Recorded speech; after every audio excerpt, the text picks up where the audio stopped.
Pada pelajaran sejarah kebudayaan Islam hari ini, kita masih mempelajari bab 2, yakni peristiwa kerasulan Nabi Muhammad SAW. Hari ini kita akan mempelajari materi B, yakni Nabi Muhammad diangkat sebagai Rasul. Nabi Muhammad diangkat sebagai Rasul, yang pertama adalah bertahanus di Gua Hira. Mendekati usia yang ke-40 tahun, Nabi Muhammad sering bertahanus di Gua Hira yang terletak di Jabal Nur. Gua Hira terletak di sebelah utara kota Mekah. Gua Hira merupakan gua yang sempit dan gelap. Jalan menuju gua tersebut juga licin dan terjal. Hanya orang-orang yang mempunyai keberanian dan keteguhan hati yang mampu memasuki gua tersebut. Di tempat itu, Nabi Muhammad merenungi keadaan moral dan keyakinan masyarakatnya yang makin rusak. Nabi Muhammad sering beruzlah dan bertahanus di Gua Hira. Uzlah artinya mengasingkan diri untuk memohon petunjuk kepada Allah, Tuhan yang Maha Esa. Tujuan uzlah adalah beribadah dan memohon petunjuk dari Allah agar dapat meluruskan kepercayaan masyarakat Quraisy yang makin jauh dengan agama Hanif peninggalan Nabi Ibrahim. Adapun tahanus artinya beribadah selama beberapa hari atau malam. Kedua, menerima wahyu pertama. Pada saat bulan Ramadan datang, Nabi Muhammad sering beruzlah secara penuh di Gua Hira. Adapun bekal yang beliau bawa adalah tepung dan air yang sudah dipersiapkan oleh Khadijah istrinya. Beliau pulang jika bekal tersebut habis, kemudian membawa perbekalan yang baru dan kembali ke Gua Hira. Pada tanggal 17 Ramadan 611 Masehi, Nabi Muhammad tiba-tiba didatangi seseorang yang tidak pernah dikenal sebelumnya. Orang tersebut berkata kepada Muhammad, "Bergembiralah wahai Muhammad, saya Jibril dan engkau adalah Rasul Allah bagi umat ini."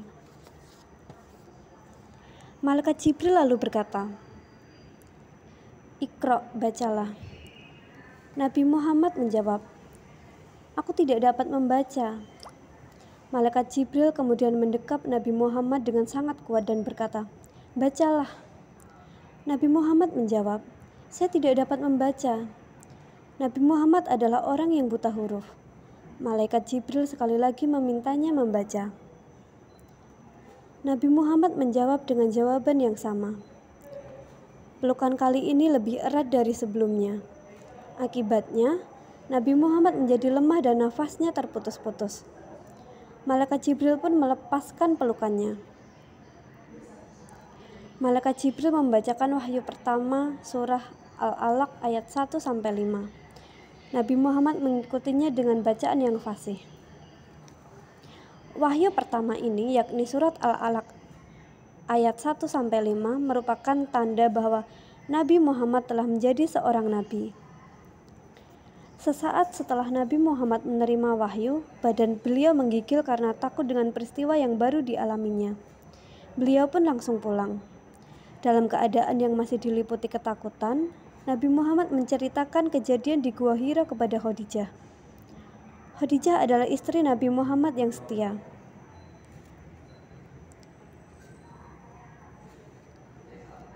Khadijah senantiasa mengagumi suaminya yang selalu berkata jujur.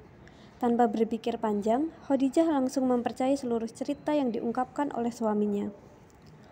Khadijah kemudian mengajak Nabi Muhammad untuk menemui seorang ahli kitab yang bernama Waraqah bin Naufal. Setelah bertemu dengan Waraqah, Khadijah menceritakan kisah yang telah dialami oleh Nabi Muhammad. Waraqah kemudian menjawab, "Maha suci dia, maha suci.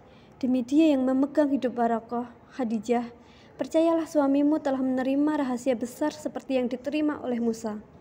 Sungguh, ia adalah nabi umat ini.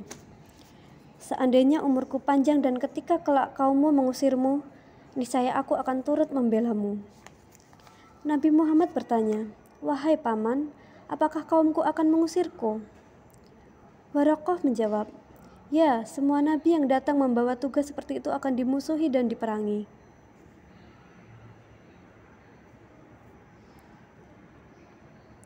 Selanjutnya menerima wahyu yang kedua. Setelah wahyu pertama turun, Nabi Muhammad terus-menerus mendatangi Gua Hira untuk menerima wahyu. Waktu kekosongan turunnya wahyu tersebut disebut fatratul wahyu atau masa berselangnya wahyu.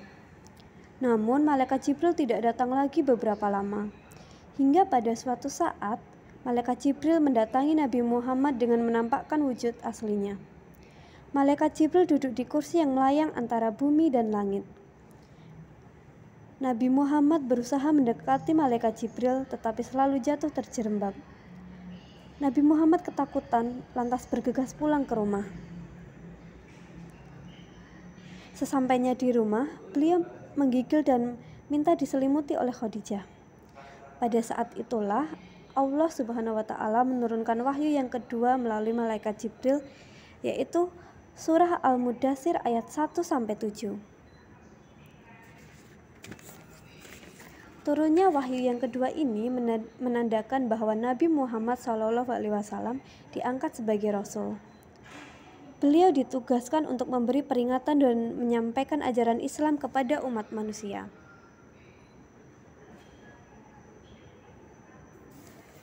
Kisah Nabi Muhammad SAW banyak mengandung hikmah dan pelajaran atau ibrah yang dapat dijadikan sebagai pegangan kaum muslim.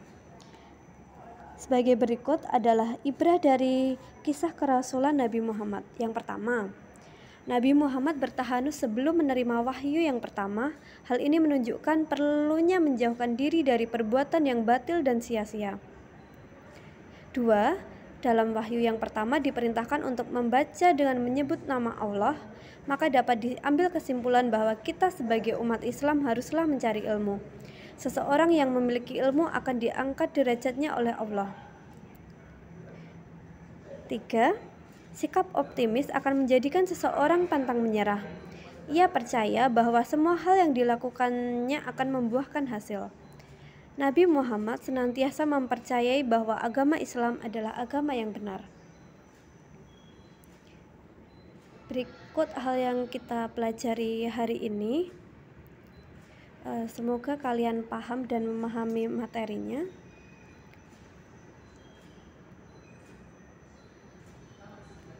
Sampai jumpa di pertemuan berikutnya. Sekian.